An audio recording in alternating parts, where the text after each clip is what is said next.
Day 1222 of the Ukrainian War Map, also known as the Russo-Ukrainian War. Juzzie here, and today is another update as I take a simplified and down-to-earth approach to some of the most important happenings on the ground in Ukraine. So starting off, we'll take a look at those Russian losses, as currently Russia sits on more than 1,018,000 military personnel losses, representing an additional 1,220 in the past day. Then as for hardware, 6 tanks, 7 APVs, and 24 artillery. And of course, how could it not be mentioned the previous day's update on numerous jets destroyed inside of Russia? So into the map, but before looking at the latest satellite imagery updates on that front, we'll firstly head to Crimea, because adding to already the most detrimental month in Russian aviation history, Ukrainian security service drones struck the Kirovsk airfield in occupied Crimea over the weekend, delivering a heavy blow, destroying 3 helicopters, an Mi-8, an Mi-26, and an Mi-28,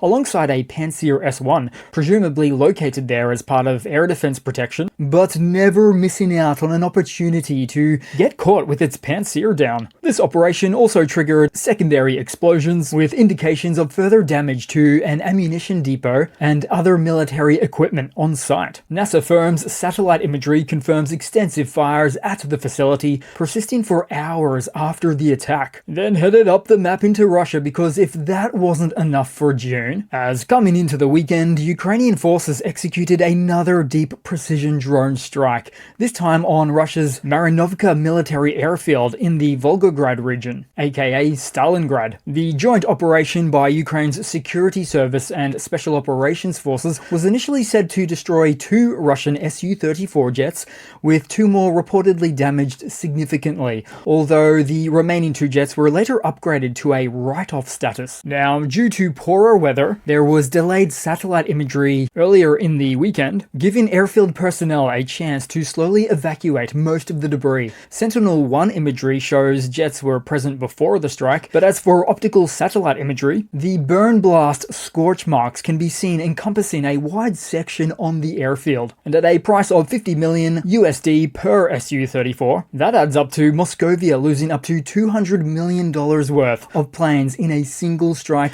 that cannot be easily replaced. As for the jets themselves, the Su-34 is a Russian twin-seat multi-role fighter designed for a number of different mission profiles, primarily used for precision strikes against ground targets and close air support for ground forces, and also conducting long-range strike missions. So in other words, hardly a more worthy target at such close proximity. So it's all part of Ukraine's ongoing campaign to systematically degrade Russia's aerial capabilities, demonstrating that costly Russian assets are not safe even when jets are pulled back to, in this case, 500 kilometers deep behind enemy lines. Then flying over to Belgorod, as overnight a heavy drone of the AFU performed a successful hit above a Russian ammunition accumulation point, with the heavy drone just hovering unchallenged above inside of Russian airspace. Then headed to neighboring Kursk, where Ukraine's SSO Sabotage and Reconnaissance Group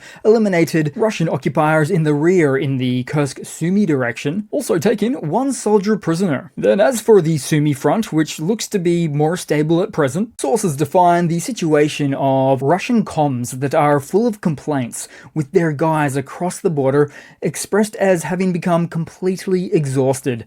Russia's Sumy offensive of 2025 is increasingly looking like their Kharkiv offensive of 2024. And speaking of, on the outskirts of Kharkiv's main axis at Vovchansk, UAV strike groups of the Heart Brigade, part of the Border Guard Service of Ukraine, destroyed 2 Russian artillery pieces, a D-30 and an M12 Rapira, both towed artillery pieces, with the Rapira better described as a 100mm towed anti-tank gun introduced into the Soviet Union in the late 1960s. Beyond those losses, 6 occupiers along with 3 vehicles used for troops and ammunition were forever neutralized. Then headed down through the map, more news out of the village of Ridkedup, where AFU fighters from the 3rd Assault Brigade launched a counterattack in the area and managed to reach the central part of the village. Close quarters combat engagements are still ongoing. Then headed down to Pokrovsk, where for at least 2 days in a row now, it saw the results of an unsuccessful attack by Russian motorcyclists in this direction. The scenes were just a mess, and upon closer inspection, we also saw the discards of one of those two-man operated unicycle stretchers, not used for medevac purposes,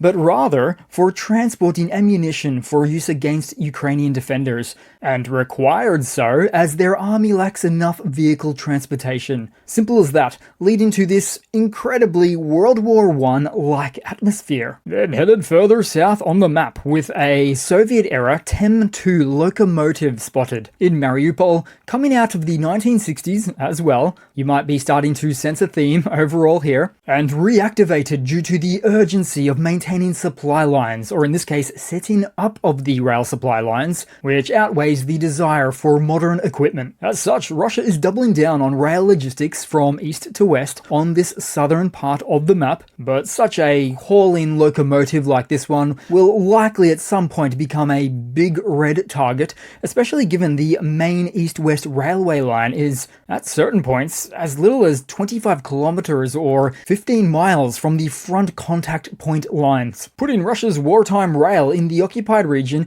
in an extremely vulnerable proximity to attacks. Now these days more than ever. Then in a related update, an electrical substation was struck by a Ukrainian drone near Volnovakha, but in the Belgorod region, just 12 miles from the border, as we see Ukraine ramps up these strategically significant attacks. Then as for Russian activity or advances in the past day, we move down to Zaporizhia at Marinovka, where Russian forces continued their encroachment, in this case headed north of the settlement and an extra block. Then just to the west, with further reports of the armed forces of Ukraine advancing north of Luhivska in the Poloy direction. Then taking a look around the map, more Russian POWs captured, and coming out of the 132nd Brigade that typically operates out of the East Donetsk front, where several Russian soldiers have surrendered again, highlighting the ongoing demilitarization of this unit. With no motivation, no support, and no chance, their only real option is the white flag. But these are considered the lucky ones, held to Geneva Convention standards, always getting a full belly and a warm place to sleep. Also on the map, rail is what the target has really become, as the Sky Riders, Ukrainian drone crew, struck a Russian logistics route with an FPV drone, hitting a mined railway bridge somewhere on the Eastern Front, likely inside or bordering Russian control. Also on the map, another of the first-gen 2S series of Russian self-propelled howitzers, the 122mm 2S1 Vozdika, advised as destroyed, but in the least, right in the middle of becoming heavily damaged, somewhere behind the front. And we learned about this one, not from any Ukrainian updates, but rather from Russian telegrammers posting the loss themselves. And with what we can see here, given the localized fire on the inside of the SPG, it's a good bet that a Ukrainian quadcopter just flew right on into the open hatch. Then headed across to some news for today, as Ukraine has recently declassified a geological data set of reports on key minerals such as lithium, gold, and titanium to attract foreign investment and modernize its mining sector.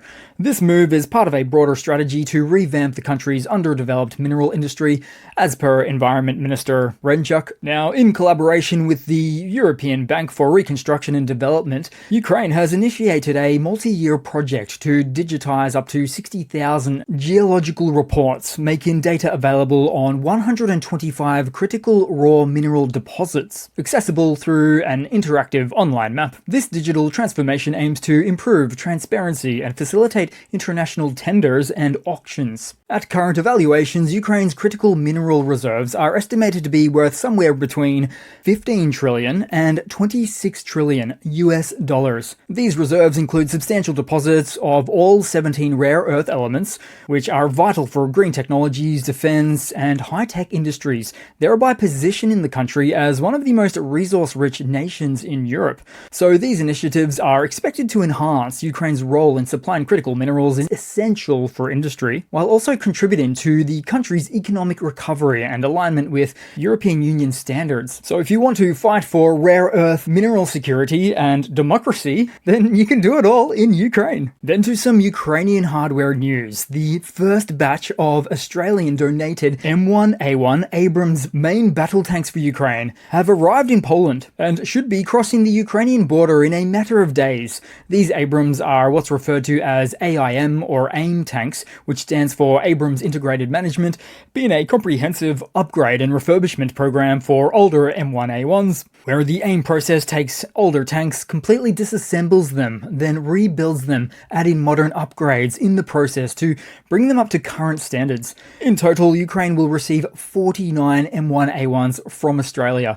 And given Ukraine has previously received Abrams tanks from the United States, much of the necessary infrastructure of training, logistics, and maintenance support is already in place, allowing the tanks to integrate seamlessly into Ukraine's existing systems, bolstering their armor with minimal disruption. Not to mention, with all the past lessons learned in battle. Then headed across to some Russian economy news. Bit of an odd one here, but we're on a trip to the Belarus capital of Minsk. Putin had revealed that Russia will cut military spending from 2026 to 2028 due to economic difficulties, even as the Ukraine war continues. He said Russia's GDP per annum currently stands at 2.85 trillion in US dollars, with over 6% now going to defense, noting that the 6% accounts for roughly about 1/3 of the Russian government's annual budget. But it should be said here that take this military spending cut with a grain of salt, if you will, because with Russia, you must at least consider this is a Kremlin opportunity for